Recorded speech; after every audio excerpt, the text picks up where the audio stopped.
প্রথম দেখায় এটি সাধারণ কোনো নথিপত্র বহনের ব্রিফকেস বলে মনে হতে পারে, কিন্তু এনডিটিভির সূত্রে প্রকাশিত প্রতিবেদনে বলা হয়েছে এই সুটকেসটি ছিল একেবারে ভিন্ন এবং গোপনীয় উদ্দেশ্যে ব্যবহৃত।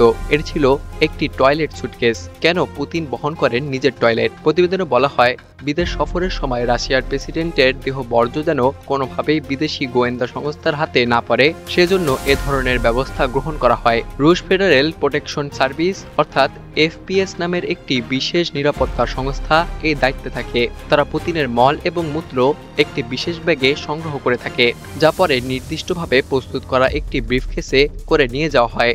এর মূল উদ্দেশ্য হলো পুতিনের স্বাস্থ্য সংক্রান্ত কোনো স্পর্শকাতর তথ্য যেন কোনো রাষ্ট্র অথবা সংগঠন সংগ্রহ করতে না পারে। একাধিকবার দেখা গেছে এই নজির। এই ব্যবস্থা নতুন কিছু নয়। ফ্রান্সের প্যারিস ম্যাচ সাময়িকীর অনুসন্ধানী সাংবাদিক রেজিস জেন্টে এবং মিখাইল রুবিন জানিয়েছেন, এই পদ্ধতি 2017 সাল থেকে চালু রয়েছে। সেই বছর পুতিন ফ্রান্স সফরে গিয়েছিলেন এবং সেবারও তার দেহরক্ষীরা একইভাবে পুতিনের বর্জ্য সংগ্রহ করে দেশে ফিরে নিয়ে যান।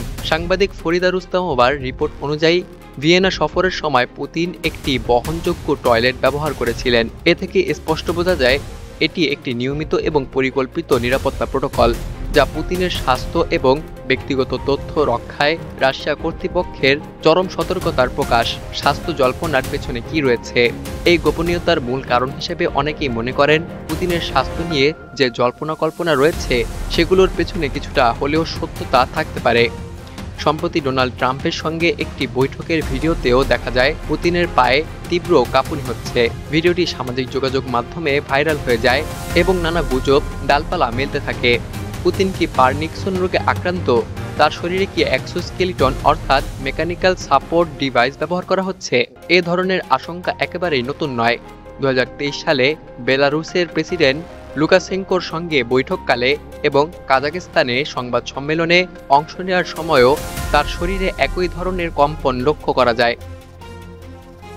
গুজব, তথ্য এবং প্রতিক্রিয়া। 2022 সালে একাধিক পশ্চিমা সংবাদ মাধ্যমে, বিশেষ করে এক্সপ্রেস ইউএস এর প্রতিবেদনে দাবি করা হয় একবার পড়ে গিয়ে পুতিন নিয়ন্ত্রণ হারিয়ে মল ত্যাগ করে ফেলেন। এই খবর সোশ্যাল মিডিয়া এবং কিছু টেলিগ্রাম চ্যানেলে ব্যাপকভাবে ছড়িয়ে পড়ে, যার মধ্যে অন্যতম ছিল জেনারেল এসবিআর নামে একটি বিতর্কিত চ্যানেল। যদিও এই দাবিগুলো কখনো যাচাইযোগ্য প্রমাণে পরিণত হয়নি, পরে ক্রেমলিন এসব মন্তব্যকে সম্পূর্ণ ভিত্তিহীন গুজব হিসেবে আখ্যা দিয়ে সরাসরি অস্বীকার করে এবং বলে যে শত্রুপক্ষ এসব ছড়িয়ে রাষ্ট্রপতির ভাবমূর্তি ক্ষুণ্ণ করার অপচেষ্টা চালাচ্ছে। নিরাপত্তা, নিয়ন্ত্রণ এবং তথ্যের যুদ্ধ।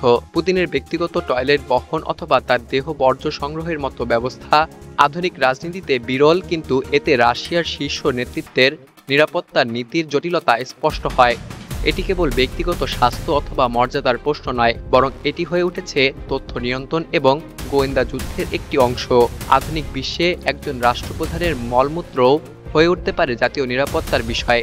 এমন বাস্তবতা হয়তো অদ্ভুত শোনালেও পুতিনের এই কালো সুটকেস সেটাই চোখে আঙ্গুল দিয়ে দেখিয়ে দেয়।